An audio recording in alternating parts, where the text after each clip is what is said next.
ማነው ታሪክን ቀያሪ?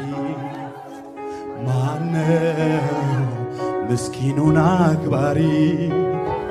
ማነው የድሃ አደግ አባት? ማነው ለደከመው ብርታት? ማነው ታሪክን ቀያሪ? ማነው ምስኪኑን አክባሪ? ማነው የድሃ አደግ አባት? ማነው ለደከመው? ጌታ እኮ ነው ካጠገቤ የሚቆም።